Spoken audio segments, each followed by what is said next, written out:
ఉమ్మడి తూర్పుగోదావరి జిల్లాలోని కాకినాడ రూరల్ నియోజకవర్గం అత్యంత ధనిక ప్రాంతంగా పేరు ఉంది. పారిశ్రామిక వాడలు, ఓడరేవులు, ఖరీదైన భూములు ఇక్కడే ఉన్నాయి. రియల్ ఎస్టేట్ వ్యాపారం మొత్తం ఇక్కడే జరుగుతుంది. ఈ నేపథ్యంలో అధికార పార్టీకి చెందిన మాజీ మంత్రి ఎమ్మెల్యే కురసాల కన్నబాబు ఆయన అనుచరులు కబ్జాలకు పాల్పడుతున్నారని జనసేన సీనియర్ నేత ఆరోపిస్తున్నారు. దమ్ము ధైర్యం ఉంటే ఎమ్మెల్యే ఆయన అనుచరులు బహిరంగ చర్చకు సిద్ధంగా ఉండాలి అంటున్న పుల్లా శ్రీరాములతో మా ప్రతినిధి సాంబశివరావు ఫేస్ టు ఫేస్. ఉమ్మడి తూర్పుగోదావరి జిల్లాలో కాకినాడ రూరల్ నియోజకవర్గానికి ఒక ప్రాధాన్యత ఉంది. ఆదాయం పుష్కలంగా వచ్చే నియోజకవర్గం చెప్తారు. ఎందుకంటే పారిశ్రామిక వాళ్ళన్నీ ఇక్కడే ఉన్నాయి. అదేవిధంగా ఓడరేవులు ఇదే ప్రాంతం కింద వస్తాయి. రియల్ ఎస్టేట్ ముఖ్యంగా అమరావతి లేదంటే విశాఖలో లేని రియల్ ఎస్టేట్ అంతా ఇక్కడే నడుస్తుంది. దీనికి తోడు కాకినాడ వైసీపీ జిల్లా అధ్యక్షులు, కాకినాడ రూరల్ ఎమ్మెల్యే మాజీ మంత్రి కురసాల కన్నబాబు చుట్టూ రాజకీయాలు జరుగుతున్నాయి. ఇప్పటికే కన్నబాబు మీద జనసేనకు చెందిన రాజకీయ వ్యవహారాల కమిటీ సభ్యులు, కాకినాడ రూరల్ ఇన్ఛార్జి పంత నానాజీ తీవ్రమైన ఆరోపణలు చేస్తూ వాడు వీడు అంటూ కూడా మాట్లాడడం జరిగింది. దానికి ఆయన కౌంటర్ ఇవ్వకుండా ఆయన మనుషులతో కౌంటర్ ఇప్పించారు. తాజాగా జనసేనకు చెందిన సీనియర్ నేత భావనారాయణ స్వామి దేవస్థానం మాజీ చైర్మన్ శ్రీను మనతో ఉన్నారు. పుల్లా శ్రీను, ఒకసారి వివరాలు అడుగుదాం. ఒకప్పుడు రాయలసీమ ప్రాంతాల్లో భూ కబ్జాలు అనేవి ఎక్కువగా ఉండేవి. రాను రాను ఈ వైఎస్ జగన్మోహన్ రెడ్డి గారు ముఖ్యమంత్రి అయిన తర్వాత అది రాష్ట్ర వ్యాప్తంగా విస్తరించడం జరిగింది. అది కూడా కొన్ని ఏరియాలకే. కానీ కాకినాడ రూరల్ మండలం, ఈ కాకినాడ రూరల్ నియోజకవర్గం నాయకులు అందరూ కూడా, పెద్దలందరూ కూడా ఓటేయడానికి నెగ్గించుకోవడం, దానికి తగ్గట్టుగానే ఆయన పనిచేయడం కూడా జరిగింది. అలాగే రెండోసారి కాంగ్రెస్ పార్టీని ఎప్పుడైతే విభజన జరిగిన తర్వాత ఈయన ఇండిపెండెంట్గా నెగ్గేస్తానన్న ధైర్యంతో అందరూ కూడా చెప్పారు. అప్పుడు పెద్దలు కూడా మీరు చేసిన మంచి పనులు మీరు నెగ్గేస్తారు అనే ఉద్దేశంతో ఈయన ఒంటరిగానే పోటీ చేయడం జరిగింది.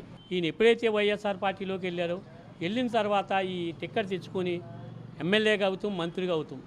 ఈ మంత్రిగా అయిన తర్వాత ఆయన పాత నైజాన్ని పక్కన పెట్టేసేసి ఆ తమ్ముడైనటువంటి స్థానిక నాయకులు కానీ, మా మండలాల్లో కానీ, మా నియోజకవర్గంలో ఉన్న నాయకులతో కొన్ని దందాలు చేయడం జరిగింది. దందాలు అంటే భూదందాలు, డబ్బు కాదు, భూములు. అంటే ఇక్కడ కాకినాడ రూరల్లో జరుగుతున్నటువంటి డెవలప్మెంట్ని వీళ్ళకి అనుకూలంగా మార్చుకున్నారు. మీ దగ్గర ప్రజెంట్ ఉన్న భూముల కబ్జాకి సంబంధించి సర్వే నెంబర్తో వివరాలు ఏమైనా ఉన్నాయా? ప్రతి దానికి కూడా నేను ఆరోపణ చేసిన ప్రతి దానికి కూడా నా దగ్గర ఉన్నాయి. ఎందుకంటే ఆయన చేసింది అనేది కూడా దాదాపుగా కార్నర్ బిట్లు 4 బిట్లు రాయించుకున్నారు. అలాగే స్వామినగర్లో ఈ మధ్యకాలంలో కొంత డెవలప్ అవుతున్న ఏరియాలోని ప్రతి దుక్కుని కూడా ఆయన సొంతంగా వాళ్ళ స్థానికులు, తమ్ములు ఎవరైతే ఉన్నారో వాళ్ళ ద్వారాగా వాళ్ళకి కావాల్సినటువంటి సాల్వ్ చేస్తాననేది 186 గజాలు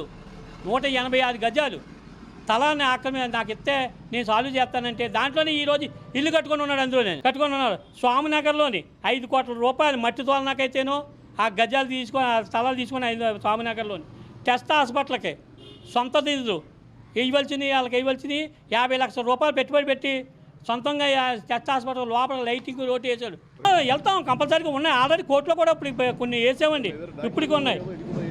ఈ ఏంటంటే కాకినాడ రూరల్ మండలంలోని 2 మండలాలకు సంబంధించి 25,000 బత్తాలు, సిమెంట్ బత్తాలు ఆనాడు ఉన్నటువంటి జేఈ శ్రీనివాసరావు గారి మీద ఒత్తిడి తెచ్చి ఈ సొంతానికి వాడుకొని. ఇది పరిస్థితి. కాకినాడ రూరల్ అంటే ఉమ్మడి తూర్పుగోదావరి జిల్లాలో అత్యంత ఖరీదైన భూములు ఉన్నది. కానీ పారిశ్రామిక వాడలు కావచ్చు, ఓడరేవులు కావచ్చు, ఇక్కడ ఒకప్పుడు ఎమ్మెల్యే కన్నబాబు మంచిడు నేనే చెప్తున్నాను. ఇప్పుడు మంత్రి అయిన తర్వాత ఆయన కబ్జాలకి శ్రీకారం చుట్టాడని జనసేన నాయకుడు శ్రీనివాస్ చెప్పడం జరిగింది. కెమెరామెన్ ధర్మతో సాంబశివరావు, బేర్కే న్యూస్, కాకినాడ.